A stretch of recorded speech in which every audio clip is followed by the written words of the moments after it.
Vidal comes out to the tune from Scarface, the entrance music, yeah. the actual opening music to Scarface, and like.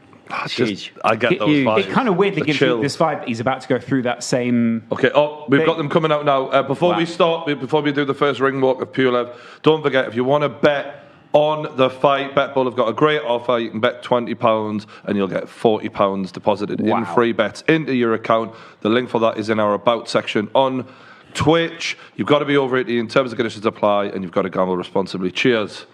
Thank you very much to BetBull for sponsoring us. It's been fantastic. For me, Chris Eubank, simply the best. And Prince.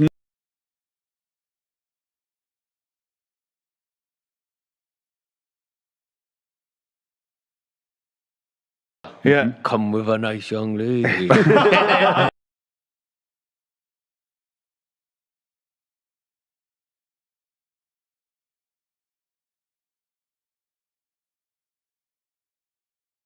You are a big star. Would you imagine that his Insta and his Twitter and his TikTok and all of these platforms, mate? The personality. Jeez. The TikTok. He had everything.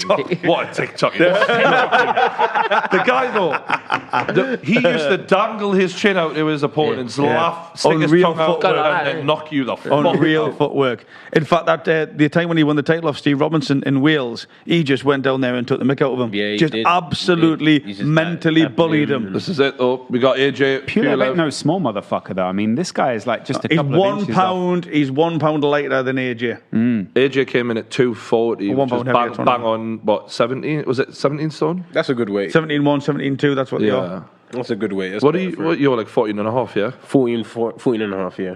14-4 is what I've How tall are you? 6'1", 6'2". 6'2", 6'2" NBA weight. Yeah. Is your height like JJ's weight? Just a little bit. No, I'm actually. Last time I went and I was barefoot. Went to her doctors. They said I'm 6'1.5". But Right. you know, we know when You're taller than. I think you're. no one was trying barefoot, and I wear Jordans. So I wear Jordans. So I'm 6'2". You're 6'3" in Jordans, man. 6'3".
Yeah. Come. Is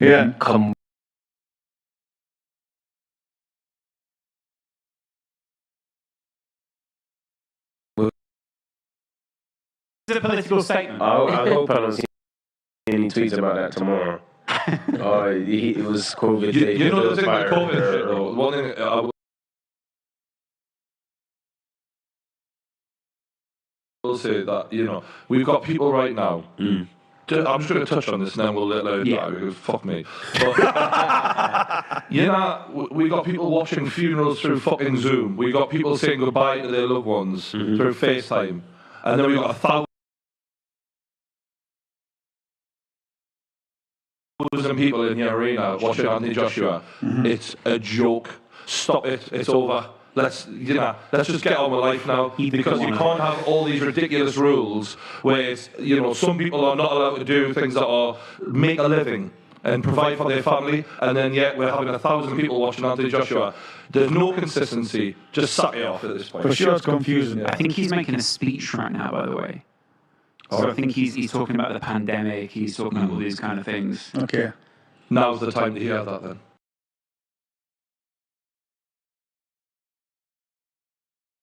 Yeah. Well, whilst he does that, I'm going to go to the toilet quickly and come back. Yeah. So apparently he's just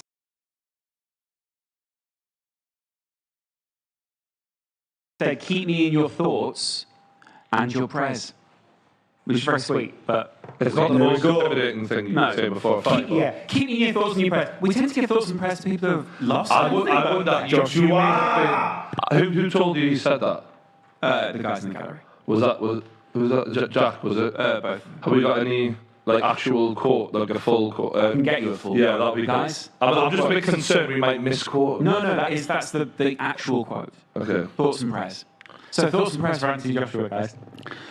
Tell you what, Joshua has a big speed at heavyweight. Ventures and bunches, as they say. I think he's very, very good. I think he does everything well. I don't say our weaknesses. I just think when he fights someone who has a speciality, like Andy Ruiz had with the hand speed, I think Tyson Fury with his boxing brain and timing, and his footwork, and his footwork, he's slick. But eye contact there. PULEV isn't that guy for me. I think that you can be confident. You can think you're going to win. You can shout in his face. You can stare at it in his eye like you just done there. But you're going to get spot. Mate, I see all of that as an act of fear from PULEV. I see that as him trying to get in.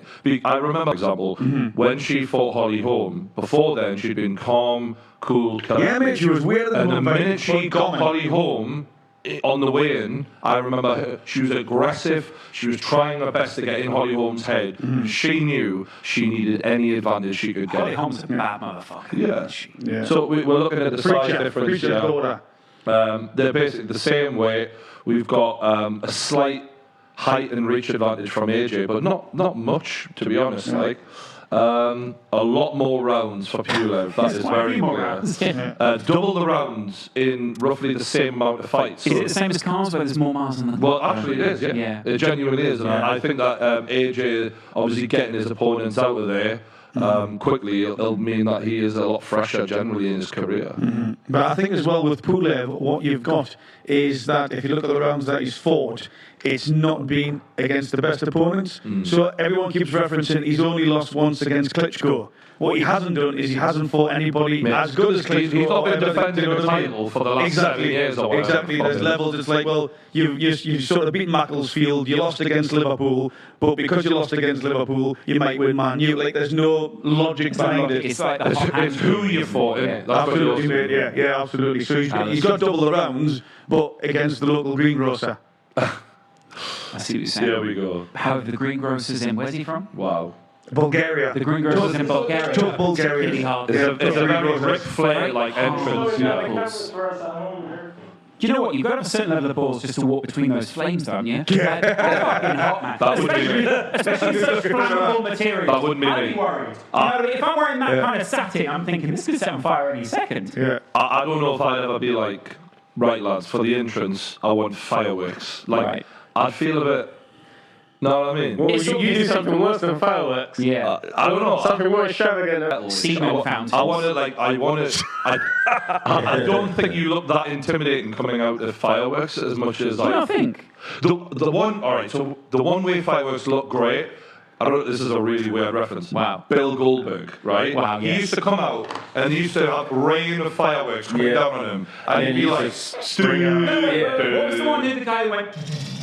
That was Batista. That was Batista, yeah. impressive. Yeah, if you're going to do fireworks, at least have some hand action. Right, yes, exactly. Make it look like you're shooting the fireworks yourself. Do you know? Yeah, that's impressive. Yeah. Yeah. Batista, wasn't it? Did nobody else hear you say semen fountains? It's sort of something. That just went past Believe me, after you've seen Sean Atwood's next podcast, you'll think that's nothing. Oh mate. shit! Yeah. For those we've got a podcast on tomorrow. Oh mate, just don't fucking miss it. All right. It's a beautiful podcast, come an amazing podcast, come a beautiful tribute to a man that we all loved and This podcast that's going out tomorrow, just before the fight starts, it's the most.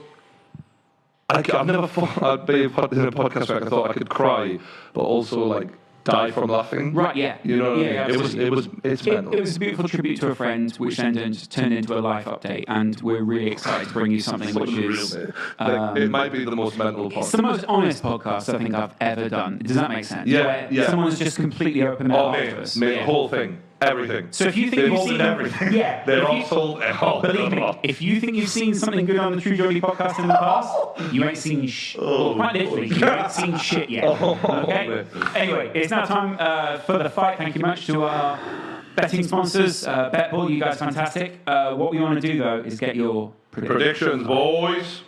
Prediction 5 AJKO. Good, I'm glad you. I thought you were just going to say round 5 and leave me over. No. Joke. PULEV win. Fuck off. Simply because there's value in it. You get no value. Mate, you're predicting this. There's no money on prediction, it. not You've bet. already made your bet. Prediction. My prediction is Joshua. Okay, cool. Joshua 8. I love you. Your head and your heart disagree so much sometimes. I'll go for